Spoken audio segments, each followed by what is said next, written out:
Passing through 7 minutes until launch. T-minus 7 minutes.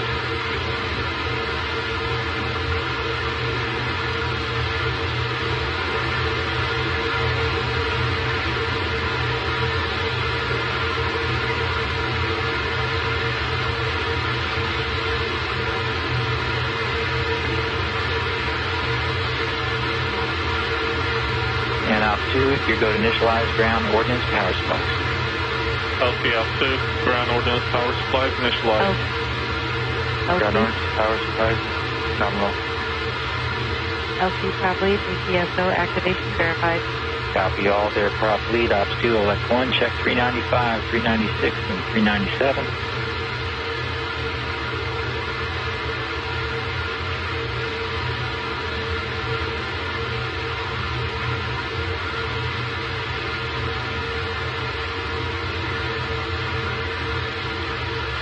T-minus 6 minutes and counting. Northrop Grumman preparing to provide Friday night lights down the eastern seaboard. Everything is go for launch. LC Site Control, aft A ECS transfer to GN2 confirmed. Roger that, Site Control. Check step 398.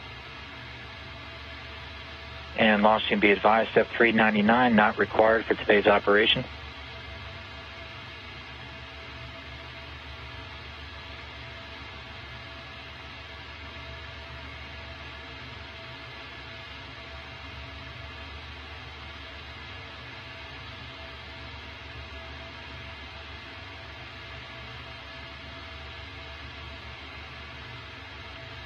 Coming up on the T-minus 5 minute mark.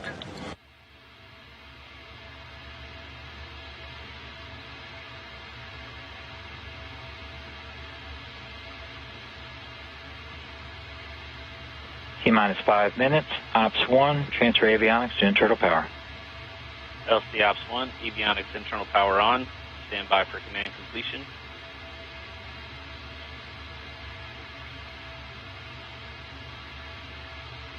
LC Ops 1, external power off.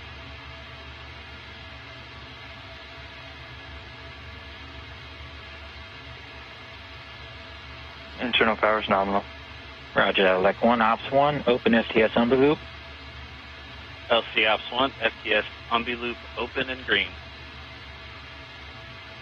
LC elect 2, FTLU and FTS receiver indications are nominal. Copy, elect 2. Ops 1, you go to send, all arm command. LC Ops 1, all arm command sent. SNAs, ODMs, all arm. NASA TD, report range status. LC TD, range is green. T-minus 4 minutes and counting. Everything in order. No issues being worked at the Range Control Center at Wallops.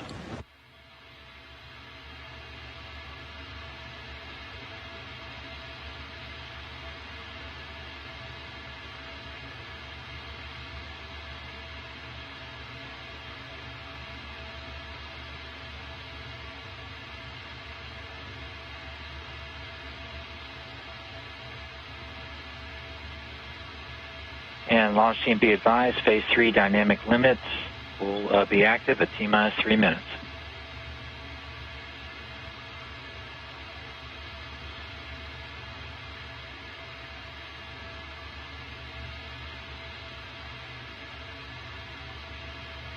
FC command into flight mode. T-minus 3 minutes and counting. Auto sequence start. ODM bus voltages and currents nominal. Copy all, elect 1. GNC1, verify ready for nav mode. LC, GNC1, orb nav ready for nav mode. Roger that. Ops 2, step 414, switch to nav. LC Ops 2, orb nav switch to nav. Copy that, Ops 2, check 414. LC, GNC1, orb nav telemetry verified. Roger that, GNC1.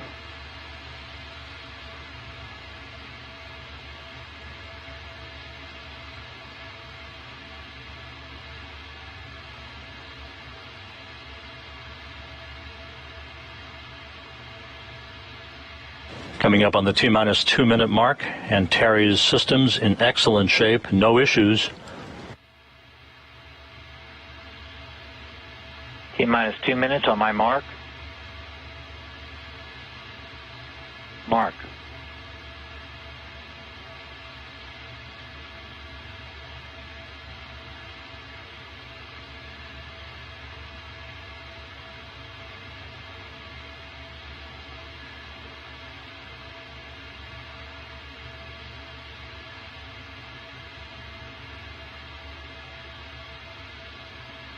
.90 seconds until launch. T-minus 1 minute, 30 seconds.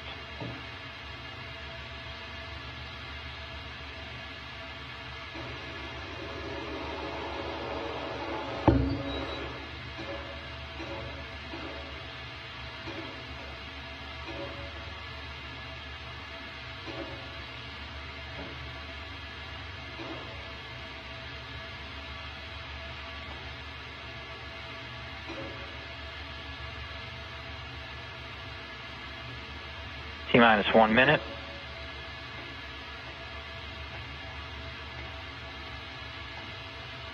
Well into the terminal count, T-minus 50 seconds and counting.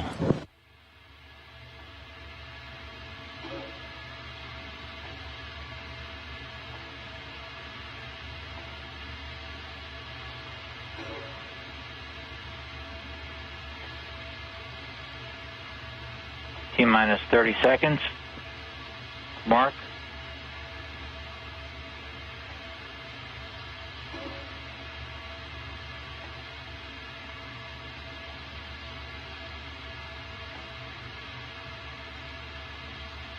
T-minus 15 seconds. T-minus 10. 5, 4, 3, 2, 1.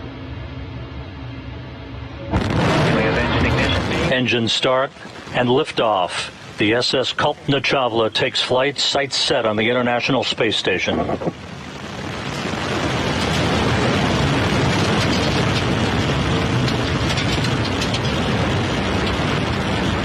Pitch and roll programmer in.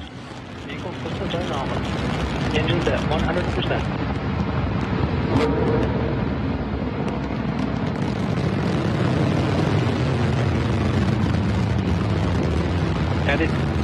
Attitude nominal. Vehicle subsystems nominal.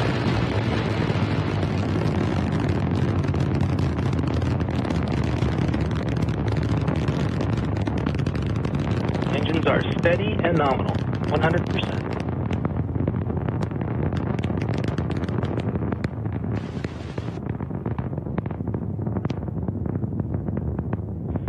Altitude 20,000 feet. 1 minute into the flight, everything looking good on Antares.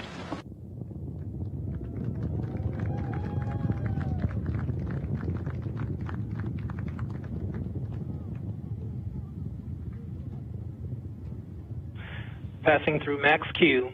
Attitude nominal. Engines at 100%. Antares passing through the area of maximum dynamic pressure.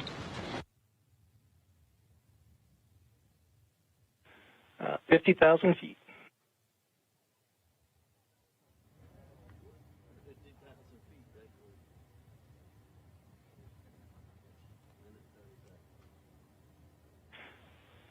Attitude nominal.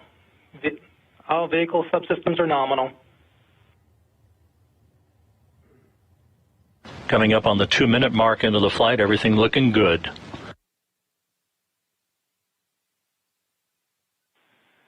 Just passing 100,000 feet.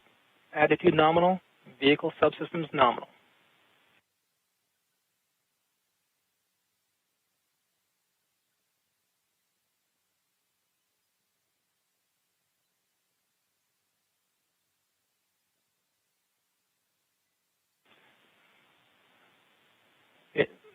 Engines remain at 100%. Attitude nominal. Vehicle subsystems nominal. Good reports from the Range Control Center at Wallops.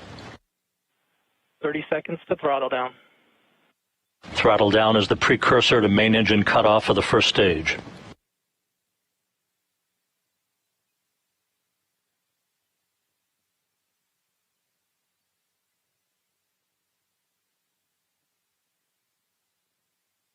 Coming up on the 3-minute mark into the flight.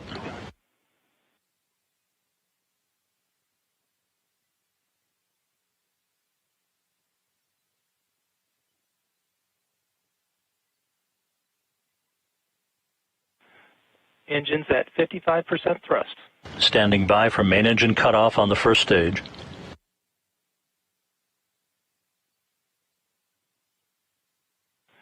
Main engine cutoff.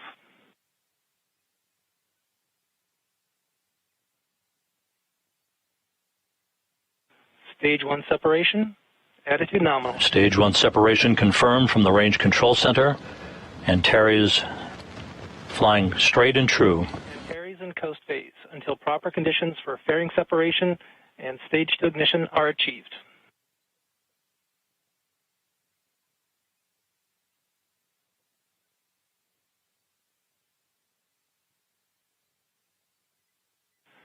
Fairing separation confirmed.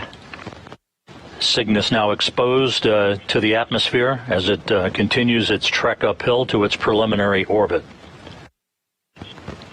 Stage 2 ignition. This will be about a 2-minute 44-second burn of the second stage engine. Attitude nominal.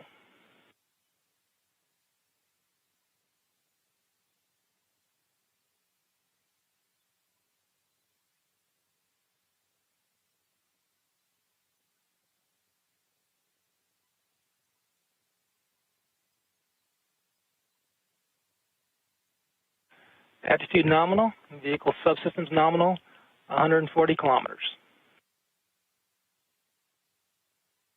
Coming up on the 5-minute mark into the flight.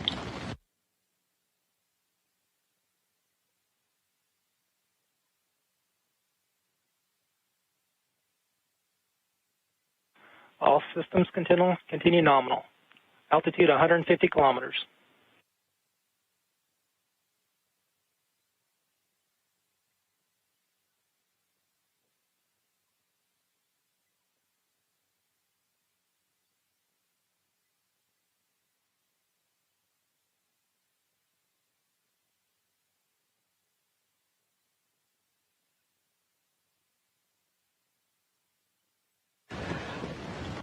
All systems nominal. The second stage burnout is scheduled at about the 6-minute 51-second mark into the flight. Altitude 170 kilometers, roughly 1 minute to stage 2 burnout.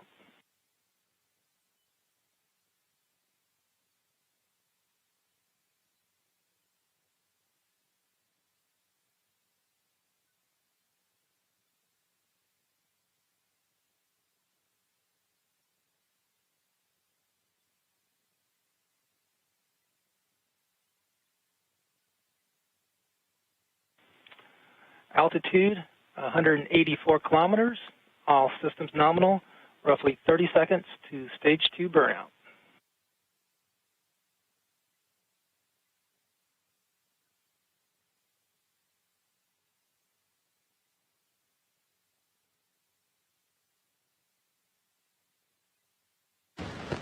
Six minutes, 40 seconds into the flight, standing by for stage 2 burnout.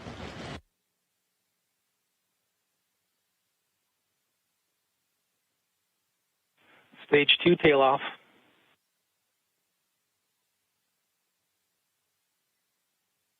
Stage 2 burnout. And Cygnus has reached the preliminary orbital insertion. Antares will coast for roughly 100 seconds prior to payload separation. And as you heard, the next major event will be Cygnus's separation from the second stage. Attitude nominal. Cygnus has begun its journey to reach the International Space Station early Monday morning. All vehicle subsystems nominal.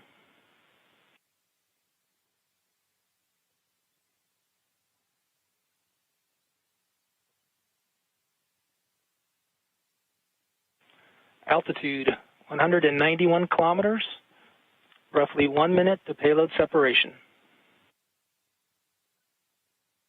Liftoff occurred right on the dime at 8:16 and 14 seconds p.m. Central Time, 9:16:14 p.m. Eastern Time. The International Space Station and its 3 crew members who are asleep at this hour approaching the southwest coast of Australia.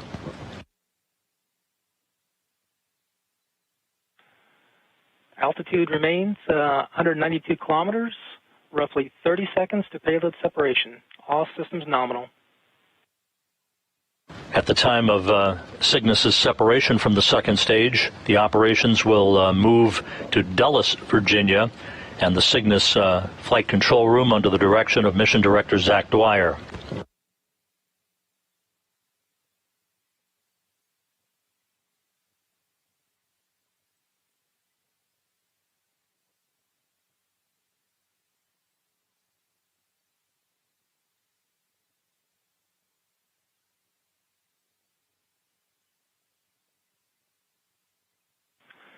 Cygnus separation. Spacecraft separation confirmed. The SS Kalpana Chawla well on its way to the International Space Station. CCAM initiated. Attitude nominal. LC, ace out. All right, Ace, great job calling it out, and great job to the Northrop Grumman and NASA Wallops and everybody else, Mars, on getting this mission off in difficult times. Okay, launch team, we're going to go ahead and proceed now with our post-launch checklist. And prop lead, I assume 425 is already started.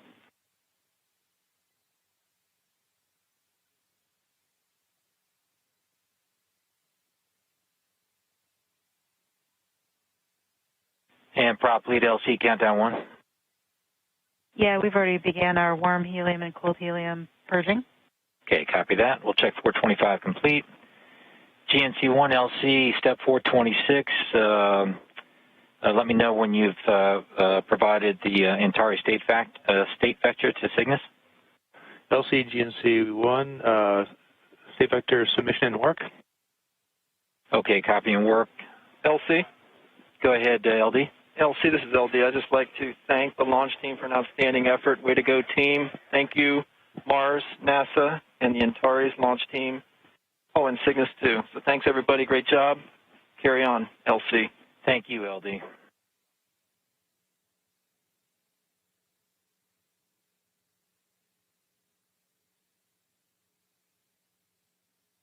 This is Mission Control Houston. Cygnus now safely in orbit en route to the International Space Station.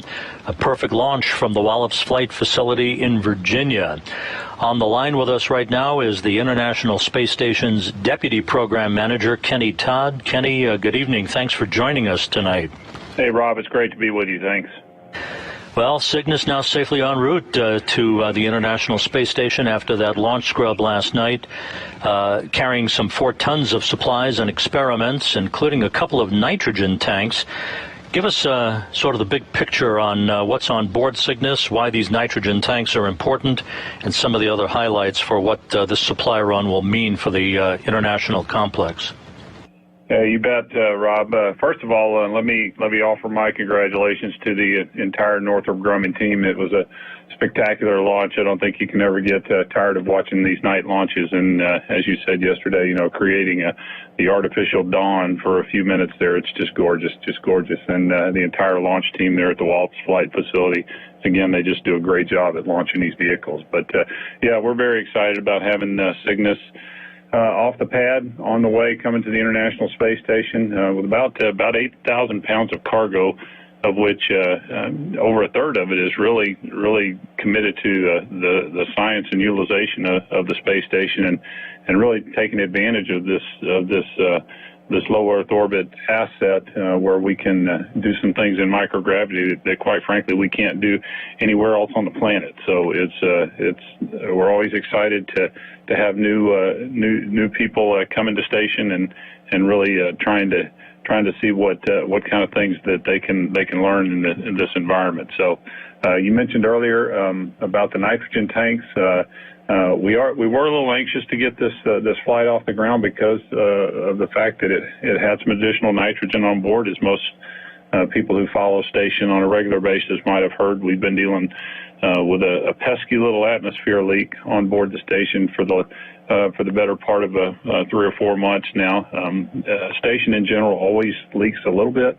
But over the last several months, we've seen an increase in that, which anytime you're dealing with a leak on a pressurized spacecraft, you certainly want to know where it is, and you certainly want to make sure that you have enough consumables on board to feed that leak until you find it. And that's kind of where we find ourselves right now, as we're working through several different troubleshooting efforts to try to locate this leak. But getting these tanks on board certainly again helps us up our consumables in the nitrogen area and gives us a little more runway as we try to sort through this issue.